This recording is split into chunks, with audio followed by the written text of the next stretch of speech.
Hello friends, मैं Mayank sir स्वागत करता हूं आपके अपने favourite YouTube channel knowledge point smart coaching classes में।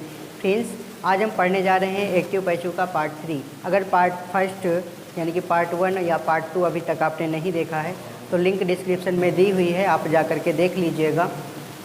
आज हम इसमें कुछ स्पेशल रूल जानेंगे जहाँ पे पैसिव वॉइस में बाई नहीं लगता है। क्या होता है कि जनरली हम पैसिव वॉइस में जब पैसिव वॉइस बनाते हैं तो ऑब्जेक्ट के पहले बाई लगा देते हैं, लेकिन कुछ ऐसे वर्ड्स होते हैं जिनमें हमें बाई के बजाय कुछ और ही प्रीपोजिशन लगाना पड़ता है। जैसे कि आपका यदि सरप्राइज होगा तो आप सरप्राइज के साथ एट का प्रयोग करेंगे बाई की जगह। अस्टोनिश्ड होगा तब भी एट लगेगा, डिसअपॉइंटेड होगा तब भी एट लगेगा, डिस्ट्रेस्ड होगा तब भी एट लगेगा, और डिस्प्लीज होगा तब भी एट लगेगा, अलार्म्ड होगा तब भी एट लगेगा। अब आगे हम देखते हैं दो वर्ब और भी यहाँ पे हैं, जैसे कि नोन है, ऑब्लाइज्ड है। तो याद रखिए, जब आप नोन आपकी पैसिव वॉइस में वर्ब होगी या तो ऑब्लाइज्ड होगी, तब आपको उसके साथ बाई नहीं लगाना है बल्कि टू लगाना है। फिर आगे है कंटेंट और इंटरेस्टेड। इनमें यदि कंटेंट होगी वर्ब या इंटरेस्टेड होगी तो पैसिव वॉइस बनाते समय आपको इन लगाना है। अभी और भी हैं जिनमें विद लगता है, तो उनको हम जो है अभी आगे बताएंगे। वीडियो लास्ट तक देखिएगा। जैसा कि हमारा पहला एग्जांपल है कि योर इंटेलिजेंस सरप्राइज मी। तो आप इसमें देखते हैं कि आपका सब्जेक्ट ये है और ऑब्जेक्ट ये है और वर्ब ये है। आप जब इसको जो है पैसिव वॉइस बनाएंगे तो सब्जेक्ट को ऑब्जेक्ट की जगह और ऑब्जेक्ट को सब्जेक्ट की जगह से रिप्लेस करना पड़ता है। तो हम क्या करेंगे कि मी को पहले इधर लाएंगे, तो मी इधर आएगा तो बन जाएगा आई, और फिर इसके बाद पैसिव वॉइस बनाना है, पास्ट इंडेफिनिट है तो हम वाज या वर का प्रयोग करेंगे। आई के साथ लगता है वाज, तो हम यहाँ पे लगा देंगे वाज। फिर इसके बाद सरप्राइज्ड, तो इसकी थर्ड फॉर्म भी यही होती है और थर्ड फॉर्म लगा देंगे, आई वाज सरप्राइज्ड। अब हमें लगाना है, यहाँ पे लगाना चाहिए था हमको बाई योर इंटेलिजेंस, तो हम बाई योर इंटेलिजेंस नहीं लिखेंगे, बाई की जगह हमें लिखना पड़ेगा एट, तो हम यहाँ पे लिखेंगे एट, फिर इसके बाद योर, और फिर इसके बाद लिखेंगे इंटेलिजेंस।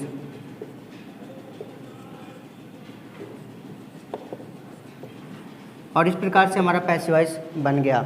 अब अगला एग्जांपल है हमारा डिस्ट्रेस्ड मी। तो जब आप इसको बनाएंगे तो हिज डिफीट सब्जेक्ट है और मी ऑब्जेक्ट है, इसको रिप्लेस करेंगे तो आई बनेगा।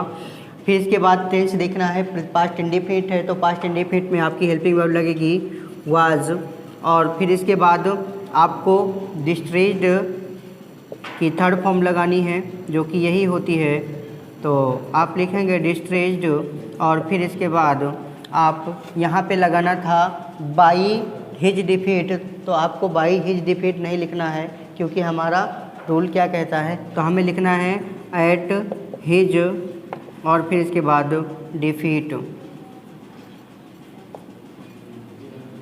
At his defeat. और इस प्रकार से हमारा ये भी पैसिव बन गया। फिर अगला एग्जांपल देखते हैं हमारा एवरीबॉडी नोज गांधी जी।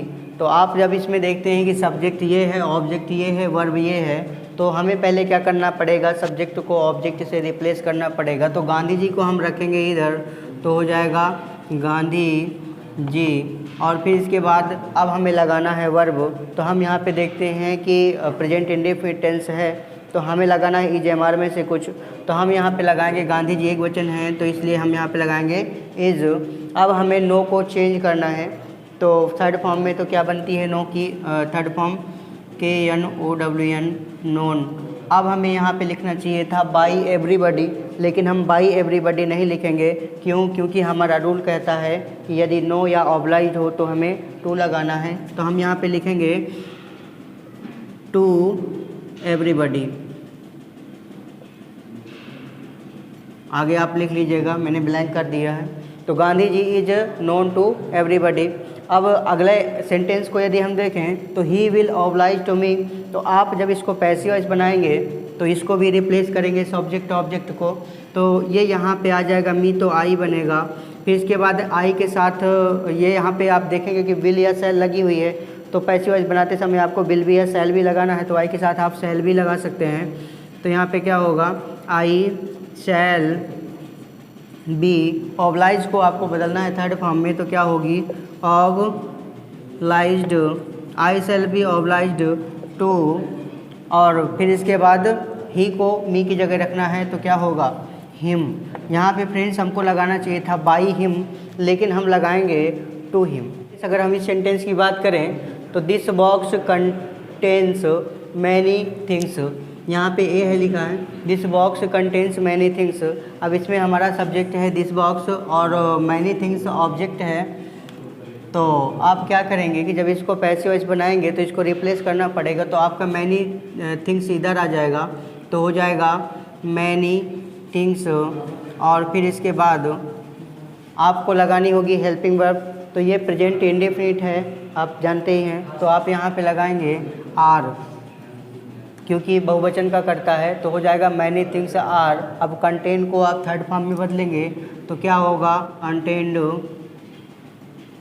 अब यहाँ पे इन दिस बॉक्स आपको ये लिखना है, जबकि आपको लिखना चाहिए था कि बाय दिस बॉक्स। लेकिन आपका रूल क्या कहता है कि यदि कंटेंट या इंटरेस्ट हो तो आपको इन लिखना पड़ेगा।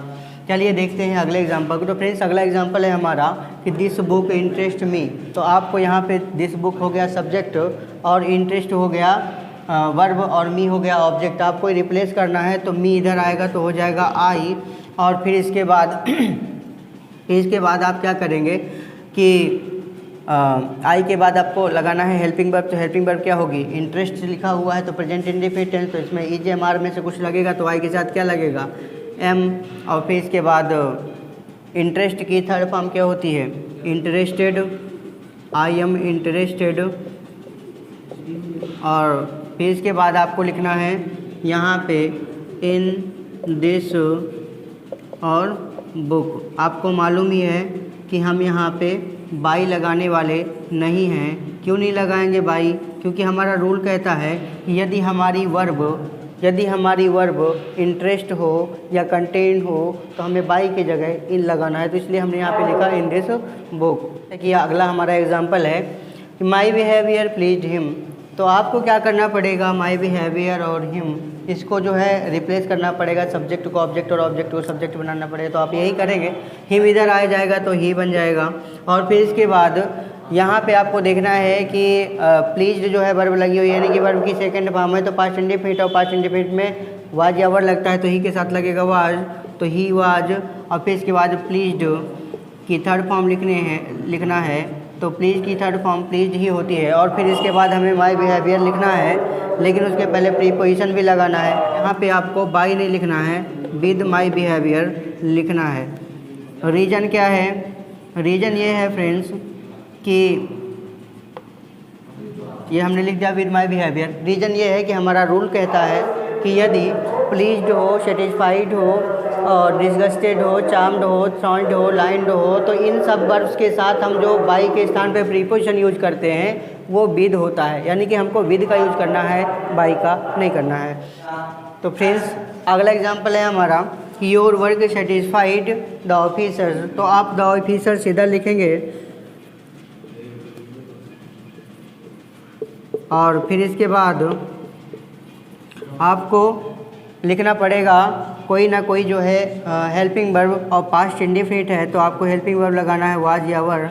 तो यहाँ पे लगेगी वर, क्योंकि हमारा जो सब्जेक्ट है प्लूरल है। अब आपको क्या करना है कि वर्ब लिखनी है, मेन वर्ब तो सेटिस्फाइड है तो आप इसकी थर्ड फॉर्म लिखेंगे और थर्ड फॉर्म भी सेटिस्फाइड ही होती है तो आपको लिखना पड़ेगा सेटिस्फाइड। अब यहाँ पे आपको प्रीपोजिशन लगा करके और ऑब्जेक्ट बना करके सब्जेक्ट को लिखना पड़ेगा। तो आप यहाँ पे विद लिख दिए प्रीपोजिशन और फिर इसके बाद योर वर्क लिखेंगे। तो यहाँ पे हो जाएगा योर और यहाँ पे जगह नहीं है तो हम नीचे लिख देते हैं, ये हो जाएगा वर्क। तो बनेगा क्या कि the officers were satisfied with your work. ठीक है। अब अभी हमें क्या करना है कि इस चीज़ को विशेष ध्यान दीजिएगा कि यदि आपकी main verb please, satisfied, disgusted, charmed, lined हो तो इनके साथ सबके साथ आपको बाई की जगह विद का प्रयोग करना है। लेकिन अभी इसके पहले जो रूल पढ़े हैं उनको भी याद रखिएगा, इसमें बच्चे बहुत ज़्यादा कंफ्यूज हो जाते हैं। हाँ, एक बात और करना चाहेंगे कि अगर आपको वीडियो पसंद आए तो वीडियो को लाइक करिएगा, चैनल को सब्सक्राइब करिएगा और ज़्यादा से ज़्यादा दोस्तों में शेयर करिएगा ताकि हमारा भी उत्साह बना रहे। पूरा वीडियो देखने के लिए आपको बहुत बहुत धन्यवाद। Thank you so much.